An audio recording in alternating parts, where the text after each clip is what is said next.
오늘은 고린도전서 9장 1절로 10절까지 묵상했는데 오늘 1절, 2절 그 말씀을 보게 되면 그 사도 바울의 어떤 사도권에 대해서 말씀하는 것을 보게 됩니다. 그래서 나는 자유자이고 사도이다. 그리고 너희들 고린도 교회죠. 고린도 교회 너희들이 나의 어떤 사도됨을 인친 증인이 된다. 이런 말씀을 하는 것을 보게 되는데요. 1절, 2절 한번 읽습니다. 내가 자유인이 아니냐?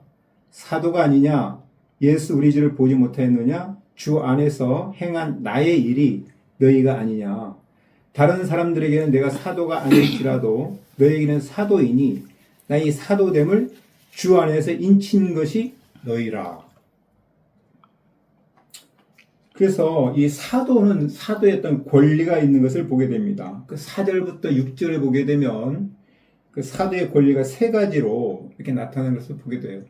4절에 보게 되면 먹고 마실 권리가 있다. 5절에는 결혼할 권리가 있고요. 그리고 6절에 보게 되면 일하지 아니할 권리가 있다라고 얘기하는데, 그런데 바울은 어떤가요? 이런 권리를 지금 사용하고 있습니까?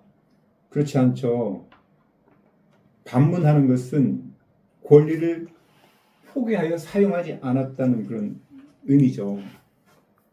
그래서 7절에 보게 되면 자기 비용, 자비라는 뜻인데 자기 비용으로 이 사역비, 어떤 선교비를 충당하고 그가 사역했음을 알 수가 있어요. 그가 이 선교 사역을 하면서 일을 했는데 어떤 일을 했나요? 천막을 만드는 일을 하면서 선교 사역을 한 것을 알 수가 있습니다. 사도행전 18장 3절에 보게 되면 생업이 같음으로 함께 살며 일을 하니 그 생업은 천막을 만드는 것이더라. 그 사도행전 18장에 보게 되면 바울이 아덴에서 고린도로 오게 되고요. 거기서 누구를 만나냐 하면 아굴라와 브리스길라 이 부부를 만나고 함께 살면서 이 생업인 천막을 만드는 일을 하면서 선교 사역을 감당한 것을 보게 됩니다. 여기서 묵상이 되는 것은 이 바울은 이방인 개척 선교에 대한 부르심이 있었어요. 그러니까 이방인의 사도죠. 이방인 개척 선교 사역을 하면서 어떤 전통적인 100% 후원받는 어떤 구조 어떤 선교를 한 것이 아니라 텐트 메이커, 오늘날 같으면 전문인 선교사, 비즈니스 선교사로서 사역을 감당한 것을 보게 됩니다. 어느 정도 생활비 어떤 선교비를 벌면서 선교 사역을 감당했다는 것이죠. 이것은 사실 우리 선교에 우리들의 굉장히 어떤 격려가 되고 우리 선교에 우리 어떤 선교의 모델이 되죠. 개척 선교, 비즈니스 선교의 한 모델의 모습을 보게 됩니다. 근데 질문을 하게 되는 것은 바울 사도는 사도로서 이 복음 전파자로서 마땅히 어때요? 후원받을 권리가 있습니다. 그렇죠? 그런데 왜 이 권리를 포기했을까? 다시 한번 4절, 7절 한번 제가 읽습니다. 우리가 먹고 마실 권리가 없겠느냐? 있다는 거죠.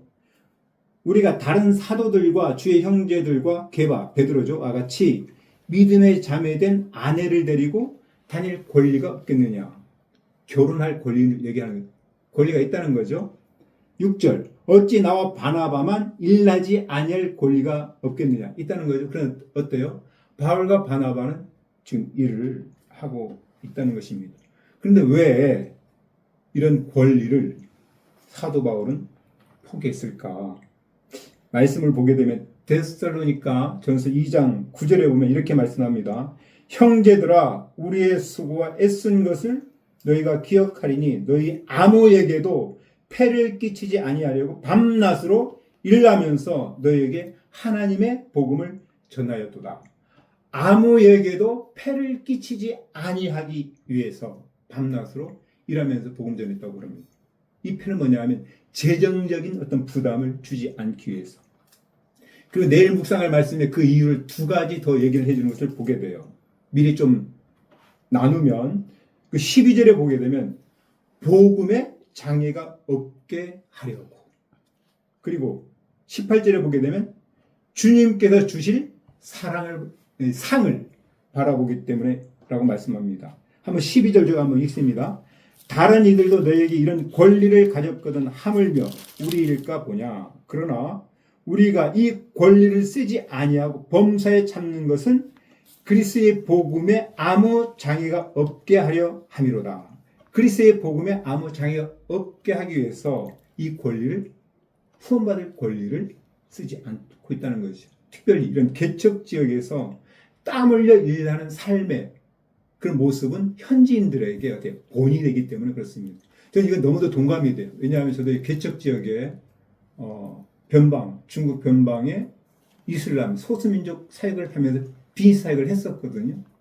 제가 만약에 100% 후원받는 어떤 사역자였다면 그들에게 어떻게 삶의 본이 될 수가 없죠. 그래서 제가 열심히 비즈니스를 했고 땀을 일하는 모습들을 통해서 그들에게 현지인 또 우리 그 어떤 교인들에게 또 제자들에게 본이 될 수 있던 것이죠.